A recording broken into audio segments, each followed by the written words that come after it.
Hey guys, and welcome back to another reaction video. Today we'll be reacting to SCP-098. Also, apparently it's called a surgeon crabs, apparently. Ugh. Yeah, for some reason I can't speak today, and it's really hot, hence why I'm not wearing a shirt, and hopefully I'm, aside from my face, outside of the view of the webcam. And also sorry that I'm so pale. Yeah, that's a thing. Anyway, let's press play and see what'll happen, shall we? Because honestly, with a name like Surgeon Crabs, kinda curious as to why they're called that. Probably has something to do with surgery. Anyway, pressing play now.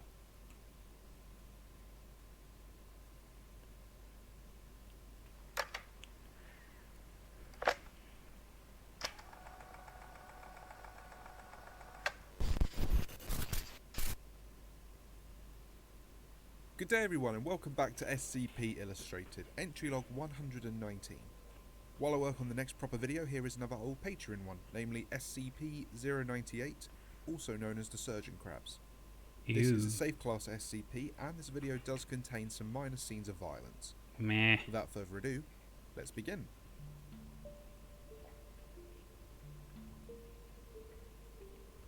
The following data release has been authorized by the following council members and administration staff. Discovery log of SCP-098 and the missing children. Hotel 6, we found one of the missing children, a young girl. She's heavily decomposed but covered in what looks like incision marks. Ooh. Furthermore, the eyes, ears, lips, nose, tongue, genitalia, and various patches of skin have all been surgically removed. The culprit appears to have been a hostile crustacean life form nesting in a series of rock pools nearby. They are currently being contained. Several bones likely belonging to the other missing children have also been uncovered. We're going to need a recovery team for these remains and a cover story for their disappearances. This ain't an SCP for children, now is it? Description: SCP-098 is a species of previously unknown crustacean. They resemble crabs, but rather than chelae, the front limbs terminate in knife-like structures that incorporate silica to form an extremely sharp edge.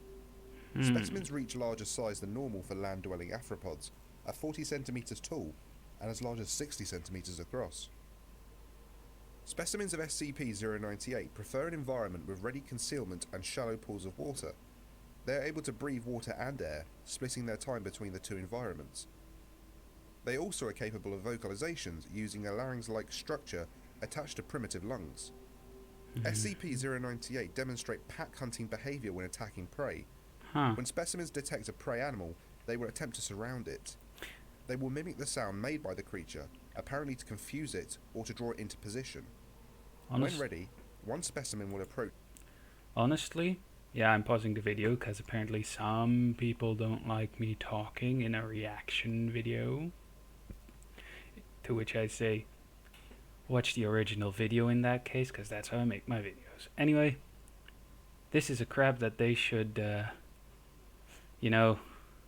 release somewhere around, or inside Jake and Logan Paul's house, just because they're assholes and they probably, at some point, if they continue like this, they'll deserve it. But well, from last what I heard, one of them got arrested anyway. But yeah. That just shows how fucked up I am. Anyway, jokes aside, let's continue the video. The prey animal. When its attention is fixed on the first specimen, others will move behind the prey and attempt to cut the tendons of the legs or other limbs. They will continue to mimic the sounds the prey animal makes to disorientate it. After making a cut, a specimen of SCP-098 will spit a viscous mucus over the wound. This substance hardens if rapidly, you unleash preventing them blood loss or infection. where those two guys live. This continues until the prey animal is completely immobilized. The sounds the crab would make. Specimens will begin to feed on the prey animal by cutting off small pieces of flesh. This begins with soft, readily accessible tissues such as those of the face and extremities, before moving to other parts of the body. Specimens of SCP-098 will only feed so long as the prey animal is capable of respiration. Why Feeding can though? last several hours or several days, depending on the size of the prey animal and the number of specimens present. Specimens of SCP-098 show some ability to communicate, alerting each other to the presence of threats or potential food over short distances. It was initially thought that SCP-098 might display human-level intelligence, but are now believed to merely parrot human speech. SCP-098 normally poses Yeah, little threats because to adult parroting preferring human smaller speech prey is such as a dogs, term. cats, and small pigs.